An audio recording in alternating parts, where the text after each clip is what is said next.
Hello, my name's Fraser Hardman and I work as a part-time musician, primarily in the Prince Edward County area of Ontario.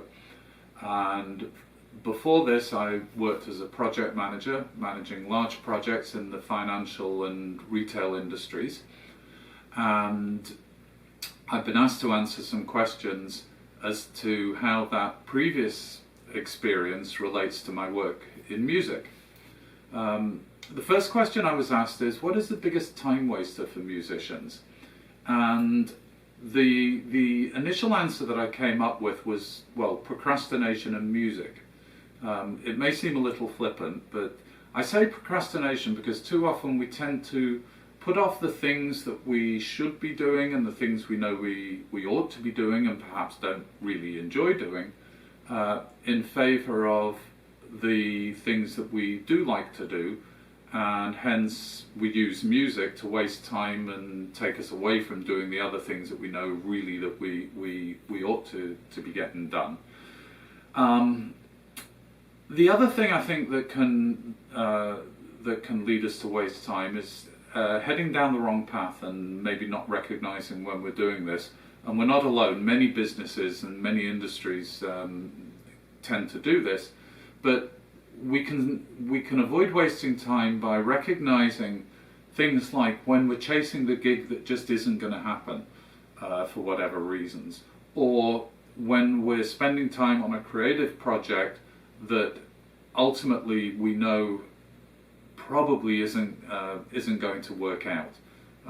Take that time, spend it on a project that has a better chance of success.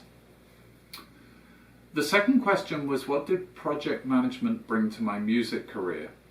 I think the first thing that I would say about that is I gained experience in general business skills and work ethic. General business skills, as we grow our musical business, we're going to need to have a basic understanding of how general business works, how basics of accounting, all these boring things, but nevertheless important to have that grounding as music becomes less of a hobby and more of a profession for us. The second thing I would say is become the person that everybody can rely on. Say what you are going to do and then do it, so that your bandmates, the people that are perhaps booking you for gigs, know that when you say something, they can count on you doing it. Also from project management, there is a technique that's known as work breakdown. And what that is essentially is when you're faced with a big project, let's say something like recording a new album, you break that project down into small pieces that you can more accurately estimate how long they're going to take, how much they're going to cost, what resources that you need. This has the benefit of, rather than somebody saying, well, how long is it going to take you to record a CD? Oh, I don't know, maybe 2 or 3 weeks, to being able to give a much more accurate, definitive picture. It will take me 4.5 weeks. I'm going to need these resources, I'm going to need this much studio time, and it becomes a lot easier to manage, and because we know what the individual pieces are, it becomes a lot less intimidating to begin the project. The next question is, what advice I would have on balancing the need to create, perform, record and market. Obviously we need to do them all, not just the ones that we like, and we sometimes have to step out of our comfort zone in order to do these things. Many creative people don't find selling themselves, selling their product, be it music, be it merchandise, whatever,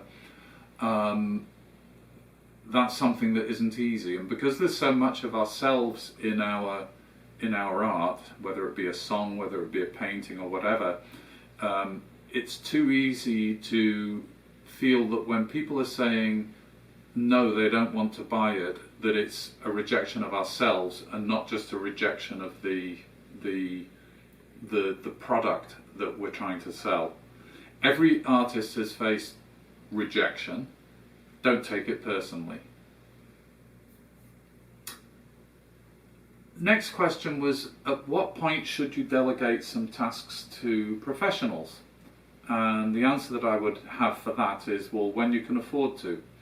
Hopefully your music or whatever other art you're engaged in will get to the point where you can afford to buy in talent and specific expertise to do the things that you don't particularly enjoy doing, you're not particularly good at.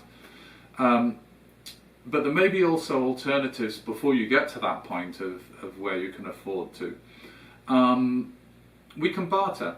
I have a friend who repairs instruments and does some teaching at a music store in return for more or less unlimited studio time when the studio isn't being used for other things.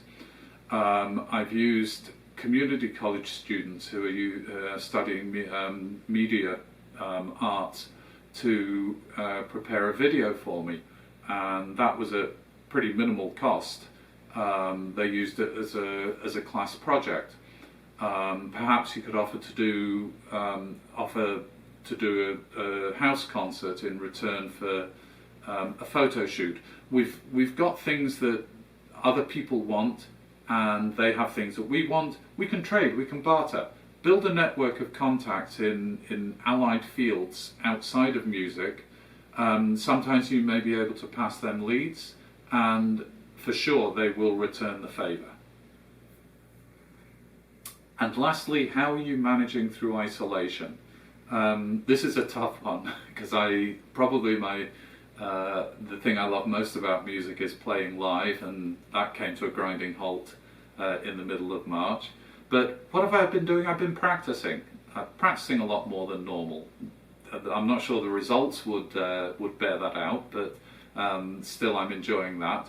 There's technical skills that I've learnt. I wouldn't have really appreciated how to make this video a couple of months ago, but that's something that I've learnt. I've learnt a lot of things about home recording, and it's afforded me uninterrupted time to be creative without the usual day-to-day calls on my time.